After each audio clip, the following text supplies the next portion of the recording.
baasu duudhaaf seenaa saba addunyaaf kan mul'isu dhaloota qubeen dhalootaaf kalaqame. Barreessaa bara 1942 ture. Baay'ee sin fakkaanne as dhiyoodha. Namni ganna 90 jiru taatee sana sirnaan yaadatama. Ganamuma bariisan abbaan isaa fi haati isaa gaafa maqaa isaa moggaasan naga qabeessa akka laga baaroo jechuun fuulduratti umurii isaa fi yaada isaa xiinxalanii dhaloota isaa irraa kaasuun maqaa moggaasan. Jabaa jabinni isaa biyya ijaaru ta'uu raaganii maatiin ulfina qabeessisuun maqaa isaa baaroo jedhanii moggaasan.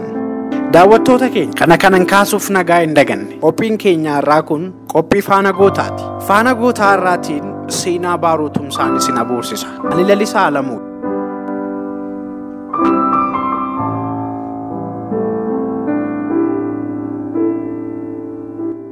Obbo Baaroo Tumsaa jechuun nama akkanumaan maqaan isaa ka'u yookiin immoo seenaan isaa dubbifamu. Nama jechuun isaa sirnaan dhugaa itti ba'ameef namuma moggaasa maqaa isaatirraa ka'anillee jireenyi isaa yaa'ee himamee hin dhumne ta'uu ragaa guddaan. Akkuma jalqabayyuu kaase 1942tti yaa Oromiyaa Wallaggaa Ona Boojji Karkarroo jedhamutti dhalate. Haatii fi abbaan isaa Baaroo jedhanii yeroo moggaasanii sababa sadiif ture. Maatiin akkasitti sababoota lakkaa'ee ilmaan isaatiif yookaan dhala isaaf maqaa moggaasu hagamtu jira ilaata. Kana manni haala lakkaa'u. Akaakiliin isaa sadarkaa arfaffaa irratti Baaroo Tumsaa ture. Sababoota maatiin Baaroo itti Baaroo jedhaniif keessaa kun isa tokko. Inni lammaffaa Baaroo jechuun akka amantii Oromootti faaruu galata waaqaa yookiin immoo spiritual song isa jennudha. Kanaan amantii keessatti faaruu galata waaqaa galchuu namoonni amantaa kun maatiin obbo Tumsaa Silgaa Baaroon nama galata waaqa isaallee beeku nama uumaaf uumamallee addatti seccee hubatu beekaa beekumsi isaa galaa dhalootaa ta'uu jechuun raaganii faaruu galata waaqaatti fakkeessuun Baaroo jedhanii moggaasan. Sababni itti inni Baaroo jedhameef inni sadaffaan immoo laga qabeessa akka laga Baaroo jechuudha jechuun mucaa isaanii kana laga Baarootti fakkeessan. Kanaaf hawwii isaaf hiika kana irratti qabaniifis Baaroo jedhanii kan moggaasan. Baaroon abbaan isaa Tumsaan Silgaa bara 1949 booda haati isaa Naasisee Cirrachoo bara 1950 otoo inni mana barnootaa hin galin irraa boqotan. Dhalootumatti gadda simbate. Gadda sana wallaansoo qabee injifate. Injifannoos irratti lallabate. Cichee mana barumsaa seene. Saniin obbolaa isaa lama Diinagdee fi Nagaasee wajjin kophaa mana duwwaa keessatti hafe. Lubni guddinaa yommuu sanaa obboleessi isaanii hangafti naqamtee ta'ee akkuma du'aa haadha isaa fi rakkoo obbolaa isaa dhageen ariitiidhaan gara Boojjii deemee sadanuu fudhatee ol deebi'e. Eessa hangafi gaafa abbaa faatiin jirre abbaan deebi'ee haadhas hangafummaanis obbolaadha. Egaa lubni guddinaa Tumsaa hangafoota isaa osoo hin taane quxisuuwwan isaa guddisuuf dirqamatti ba'e. Ijoollummaa isaaniitti maatii isaanii dhabanis rakkatanii baratanii of ta'urra darbanii biyyaaf ta'an galaa seenaan rirmi hin nyaanne dhalootaaf galaasan.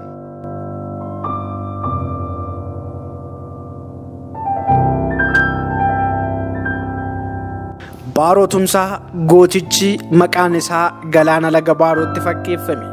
Akkasumas ammoo faaruu galata waaqaatti xiinxalame. Dabalataanis ammoo maqaa akaakilii isaa sadarkaa arfaffaa irratti jiruun kan maqaan isaa ba'e. Baaroon nama laga Baaroodhaan akka sanatti himama. Lixa Oromiyaa ganda Boojjii Karkarroo jedhamtutti bara 1938 dhalatanii bara 1948tti Harargee keessatti boqotan. Dhaloota isaaniif du'a isaanii gargar baasee yookaan adda adda fageessee isinitti himuuf miti. Baroota 1938 hanga 1948tti seenaa obbo Baaroo Tumsaa biyyattii kanaaf hojjetan isin abuursisuuf jedheetan. Umurii gabaabduu lubbuun jiraatan keessatti garuu qabsoo sabni Oromoo walqixxummaaf godhu keessatti umurii isaaniin ol wanta firiin isaa bara dhuftu barbaadu darbaa hin goone hin golgine itti jiraate itti du'e du'aa wal jiraatu akkuma lafaa kaan seenaan isaanii dhugaa ba'a. Umurii gabaabduu lubbuun jiraatan keessatti garuu qabsoo sabni Oromoo walqixxummaaf godhu keessatti umurii isaaniitiin waan isaan hojjetan bara baraan yaadatama. Obbo Baaroon goota gootummaan isaa akkasiin himamee himamu qofa miti. Seenaan jireenya ijoollummaa isaanii fi barnoota isaanii akka himutti hangafa isaanii luba guddinaa tumsaa alatti obboleessa dhiiraa Naggasaa Tumsaa jedhamuu fi obboleettii durbaa Raayil Tumsaa jedhamtu waliin dhalatan. Maatiin isaanii ijoollummaa isaaniitti waan du'aniif gaafatamni Baaroo fi obboloota isaanii biroo harka obboleessa hangafaa luba guddinaa Tumsaa harkatti kufeetu. Lubni guddinaa Tumsaas nama seenaatti. Har'allee seenaan isaan maatii keessaa ka guddinaa Tumsaaf Baaroo Tumsaa mooraa qabsoo bilisummaa Oromoof akkasuma guddina biyyattii keessatti galmee dhiigaan barreeffamee jira. Barnoota isaanii sadarkaa jalqabaa Naqamteetti erga xumuranii booda barnoota sadarkaa lammaffaa Gariin Bishooftuutti baratan. Sababa barnootaan jireenya isaanii harka hedduu Dugala Oromiyaa keessatti dabarsuun bara 1959 irraa eegaluun kan isaan beekan hayyuun Oromoo amma lubbuun hin jirre obbo Eda'uu Booruu bara 2017 gaaffiif deebii raadiyoo Finfinneef kennaniin waa'ee Baaroo Tumsaa manni kitaabaa Socho'aa jedhamuun kan himamaa turan obbo Eda'uu Booruu himaa turan. Baaroo Tumsaa nama qaroo waan turaniif barnoota isaanii sadarkaa lammaffaa yoo fixan Yuunivarsiitii Haayila Sillaasee isa jalqabaa jedhamuun bara san ka beekamu amma Yuunivarsiitii Finfinnee muummee faarmaasiitti qara'uun bara 1966 eebbifaman.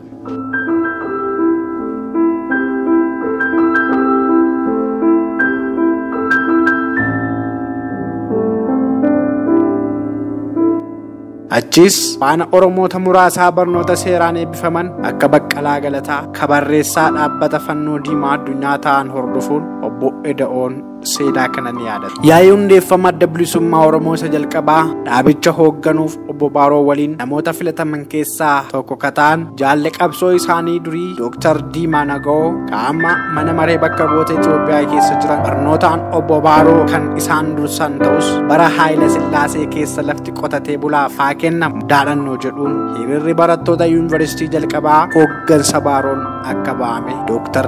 Diimaa Naga'oo ni yaadatu. Abbaan obbo Baaroo ciisanyaa yookaan immoo kan lafa ofii hin qotan akka turan irra deddeebiin himaa akka turan kunis ammoo qabsoo isaanii kanaaf boodas labsii bara dargii keessatti akka bahe gahee olaanaa ba'uuf bu'uuraa akka ture Dr. Diimaan miidiyaa naannoo Oromiyaa akka ta'e OBN itti himaa turan. Jaalli qabsoo obbo Baaroo kabroon obbo Leencoo Lataa bu'uureffamuu adda bilisummaa Oromoo keessatti waliin shoora mataa isaanii qabu. Akkaataa du'a obbo Baaroo Tumsaallee amma yoonaa iccitiin qabamee jiraatus obbo Leencoon waan quba qaban fakkaatu garuu seenaaf isa ta'uu miidiyaaf haga yoonaa hin himne inni olaa taa'uu jedhanii iccitii gudunfan.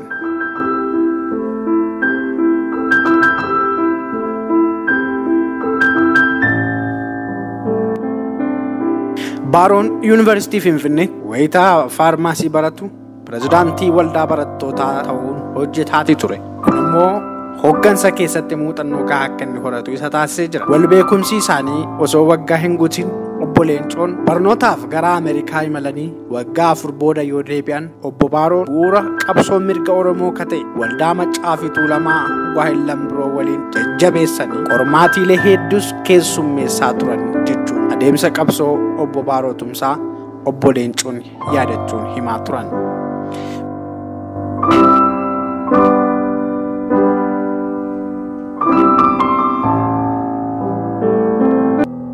Obbo Baaroon Yuunivarsiitii Finfinnee irraa akkuma eebbifamaniin ministeera fayyaatti ramadaman wayita sana kaarikulamii yookaan immoo adeemsa ittiin seerri faarmaasii Itoophiyaa bultuu bocan.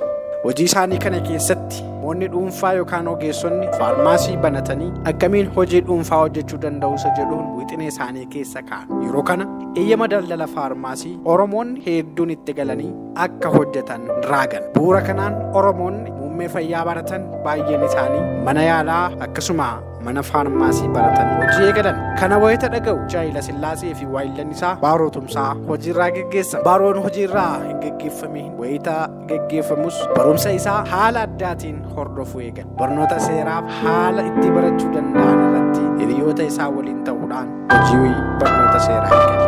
Hiriyoonnii fi waayillan isaa akkasuma kanneen mootummaa Haayila Sillaaseetti dhiyaatan mucaan kun mucaa keenya akkamitti hojiirraa ari'amaa jechuun jaarsummaa Haayila Sillaasee bira deeman. Garuu namichi tolee hin jenne. Baarootti deebi'anii Baaroo maaliif waan kana akkas goota jedhanii waggaa gaafatan. Baaroon ammoo hospitaala jaratu qabate qoricha immoo namni keenya yoo qabate maal ta'a jedheen kana godhee jechuun aantummaa saba isaatiif qabu cunqursaa yeroo saba Oromoo irra jiru irraa fonqolchuudhaaf sabni Oromoo muummee barateen akka fayyadamuuf nama gahee mataa isaa baatee darbeedha. Waa'ee qabsoo barattoota Oromoo Yuunivarsiitii Finfinnee keessatti deemaa ture irratti tarsiimoo baasuu fi qabsicha dheeraan qacceessuu keessatti bobaaruun nama seenaan isaa akkasiin himamee darbeetti.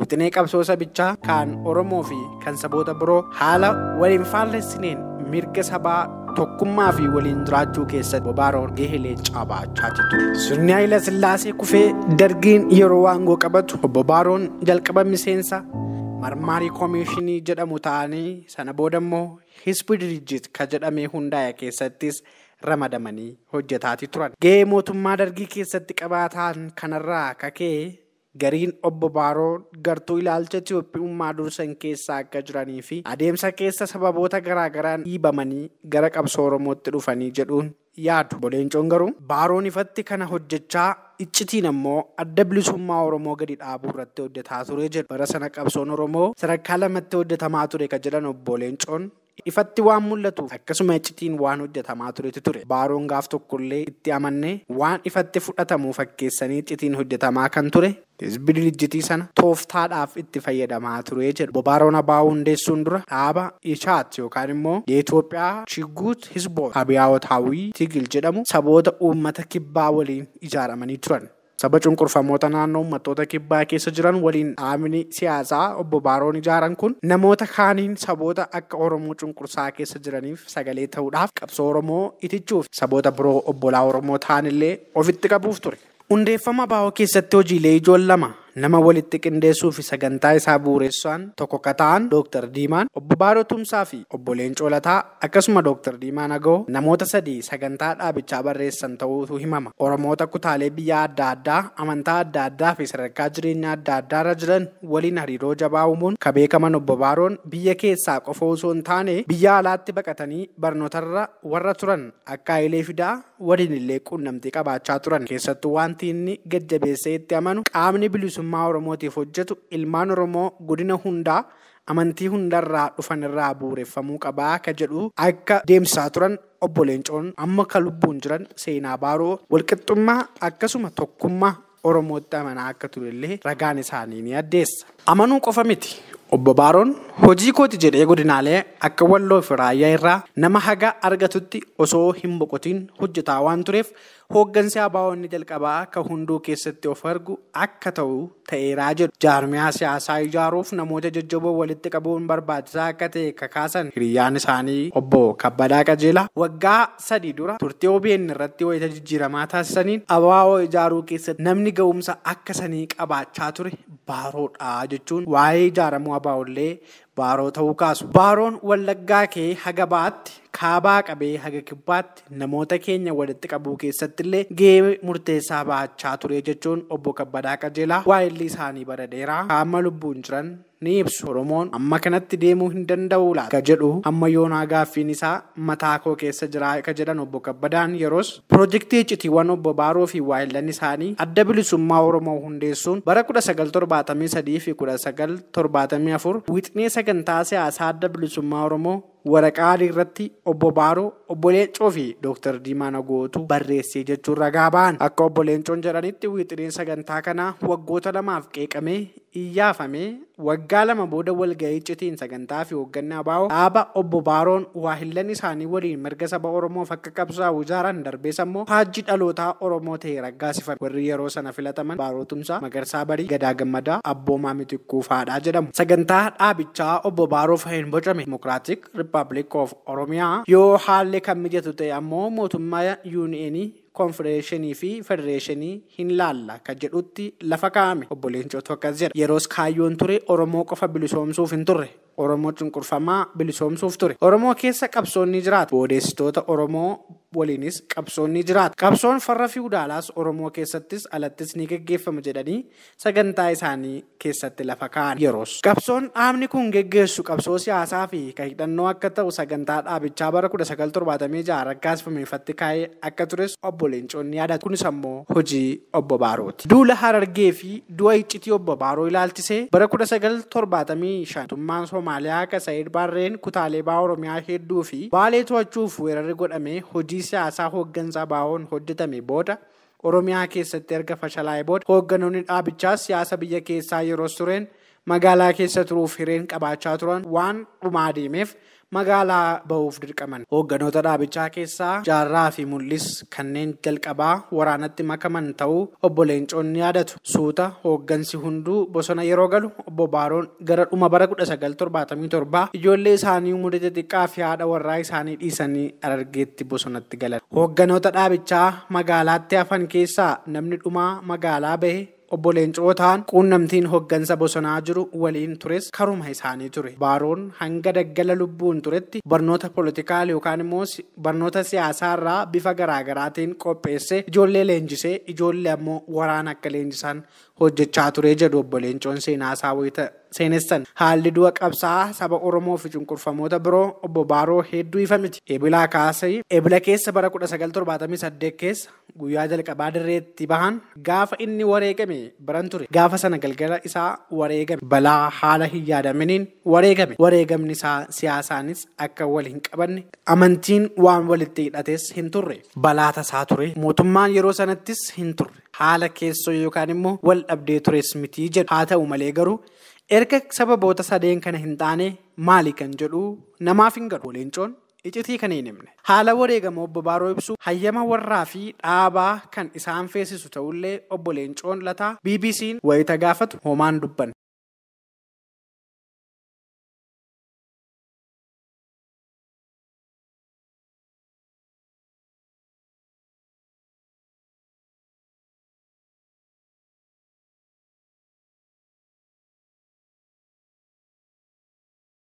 Ajjeefamuu yookaan wareegamuu yookiinis ammoo du'uu obbo Leencoo booda abaahoon hundeessaa isaa yeroo gabaabaa keessatti dhabuun danuu isa miidha. Baaroo dabalatee adda bilisummaa Oromoo hooggansoota hedduu dhabe. Kaan mootummaa Ziyaad Barreetiin ajjeefaman, gariin hidhaman, hoogganaa haaraa maddisiisuudhaaf waggaa 10 itti fudhate. Baaroon dimokiraasiitti amana. Dimokiraatawuun Oromoo ni hangessa jedheetii ifaan ifatti dubbata. Biyyi kun dimokiraatawuudhaaf mirgi Oromoo kabajamuu qaba jedhee amana. Waa'ee hiree Oromiyaa yaadi obbo Baaroon qaban Oromiyaan biyya Itoophiyaa dimokiraatofte keessatti gaarii ta'ee akka isheen itti fufuu dandeessu jabinaan walabummaa Oromiyaa ijaaruun ni mala jedhanii amanaa turan. Wanti ijoon mariif hin dhiyeessine garuu dimokiraasii akka ta'e obbo Baaroon ni himu jechuun obbo Leencoon himaa turan. Baaroo malee adda bilisummaa Oromoo dhalachuu hin danda'u ture kan jedhan adda bilisummaa Oromoo yeroo ammaa kana maqaa dhaaba kanaa qabatee haa jiraatu malee haalli itti addi bilisummaa Oromoo itti jiruu fi itti ture Baaroon duraa fi Baaroon booda taateewwan ta'an hedduu amansiisaa miti jedhu. Nama beellama hin raanfanne, nama gara laafessa, nama waan gochuu danda'u hunda qindoominaan gochuu danda'u ta'uu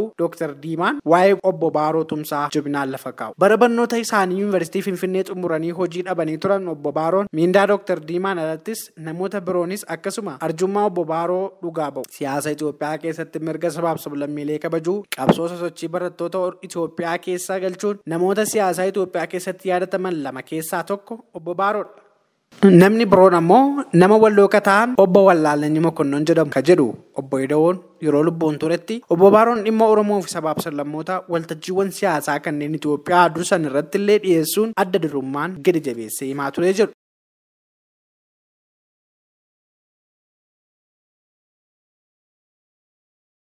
Maatiin obbo Baaroo ilaalcha Oromoo amantaa lagaa fi namummaan qooduun hambisuun Oromoo tokkoomsuuf qaban irraa hedduu beekamu. Gariin namaa gaa'elli isaanii osoo hin hafin agarsiiftuu yookaan immoo calaqqistuu ilaalchaatii jedhanii ibsu. Obbo Baaroon dubartii naannoo giddugaleessa Oromiyaa maatii beekamoo obbo Bultoo Ejersaa kataan Aadde Warqinash Bultoo fuudhan. Aadde Warqinash obboleettii Jeneraal Damisee Bultoo yoo ta'an mana barnootaa maatiitti akka baratan obbo Edawoon yaadachaa turan. Obbo Leencoon cidha obbo Baaroo Finfinnee ka'ee hanga Baakkoo mana obboleettii obbo Baaroo Raahel Tumsaatti raawwatameen fageenya kana gidduutti nyaatii fi dhugaatiin ture kun Oromoo walitti fiduu irratti hojjeteeraa jedhu obbo Baaroon gaa'ilaa Aadde Warqinesh Bultoo waliin godhatan irraa ijoollee 3 shamarra 2 Aadde Naasisee Ayyaantuu fi ilma Ejersaa Baaroo jedhamu qabu turan. Maqaan isaanii moggaasan kunillee walitti dhufeenya Oromoo akka tiksutti kan moggaa'e ta'uu isaa ajaa'iba yaada qabateedha jechuun jabinaa fi bilchina obbo Baaroo obbo Edawoon himaa turan. Naasisee Ayyaantuu fi Ejersaa maqaa ajaa'ibaa ture. Akkuma maatiin obbo Baaroo guddaa qalbiin fagoo akkasuma naga qabeessa akka laga Baaroo Baaruu galata waaqaa jechuun yaadanii moggaasan obbo Baaroon illee ijoollee isaaniif maqaa ayyaana ilaalanii moggaasan. Maqaa Naasisee mucaa durbaa hangaftaatiif maqaa haadha Baaroo yoo ta'u maqaan ilma Ejersaa jedhamu ammoo maqaa akaakayyuu haadha warraa obbo Baarooti. Hidhata jireenya isaaniitti maqaa hidhateedha jechuudha. Yeroo ammaa kana haadha warraa obbo Baaroo dabalatee ijoolleen isaanii sadanuu biyya Ameerikaa kaabaa kutaa biyya Atlaantaa jiraatu. Obbo Baaroon qabsoo bilisummaa Oromoo keessatti nama jireenyi isaa yeroo hundumaa fakkeenya ta'uudha. Qabsaa'ota har'aaf sichillee kadhalataniif kanneen darbaniif bu'uura guddaadha.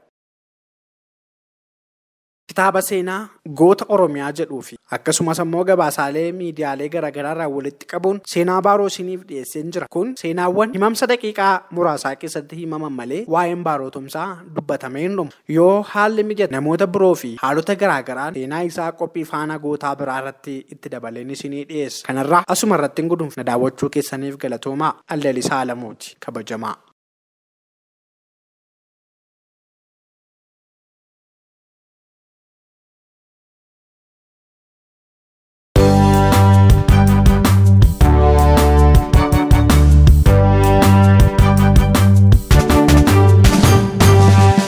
Odeeffannoo haqaa kan nu baasu duudhaaf seenaa saba addunyaaf kan mul'isu dhaloota qubeen dhalootaaf kalaqame.